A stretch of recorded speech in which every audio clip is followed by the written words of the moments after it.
La critique de la raison pure de Kant, une œuvre clé de la philosophie, mais souvent perçue comme complexe. Aujourd'hui, nous allons démystifier cette réflexion et découvrir pourquoi elle reste essentielle pour comprendre les limites et les forces de notre raison. Partie 1. Pourquoi Kant critique la métaphysique? La métaphysique, c'est la philosophie qui s'interroge sur les grandes questions, l'existence de Dieu, l'âme ou l'origine du monde.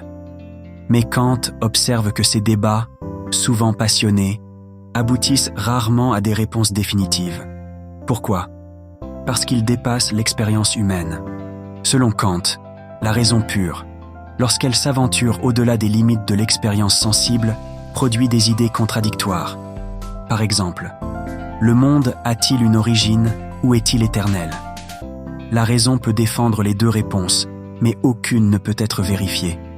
Ces contradictions sont ce que Kant appelle les antinomies de la raison pure. Partie 2. Kant et les limites de la connaissance.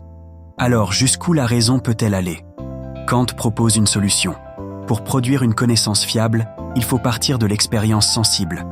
Tout commence par nos sensations, ce que nous voyons, entendons, touchons. Ensuite, notre entendement intervient pour organiser ces données, les structurer et leur donner un sens.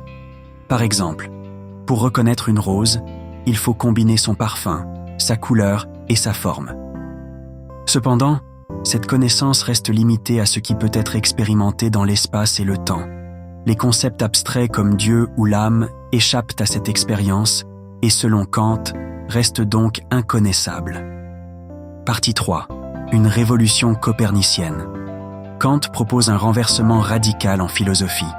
Avant lui, on pensait que la connaissance devait refléter une réalité absolue. Kant renverse cette idée. C'est notre esprit qui structure le monde et construit le savoir. C'est ce qu'il appelle l'idéalisme transcendantal.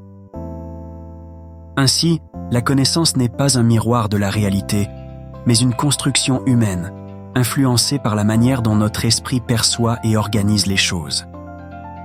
Partie 4. Raison théorique et raison pratique. Kant ne rejette pas complètement la raison pure, il distingue simplement son rôle dans deux domaines. La raison théorique se concentre sur la connaissance du monde, mais reste limitée par l'expérience. La raison pratique, elle, s'intéresse à l'action et à la moralité. Même si nous ne pouvons pas prouver l'existence de concepts comme la liberté, nous pouvons les vivre à travers nos choix et nos actions. Dans ses œuvres suivantes, comme la critique de la raison pratique, Kant explore comment la raison peut guider nos actions et nos valeurs. En résumé, Kant nous invite à redéfinir notre rapport au savoir. Il nous rappelle que notre raison, bien qu'extraordinaire, a ses limites. Mais loin d'être une faiblesse, ces limites nous permettent de mieux comprendre notre place dans le monde. Avec Kant, la connaissance devient une aventure humaine, un dialogue constant entre ce que nous percevons et ce que nous construisons. Merci d'avoir suivi cette vidéo. Si vous avez des questions ou souhaitez approfondir un aspect, partagez-les dans les commentaires. À bientôt pour une nouvelle exploration philosophique.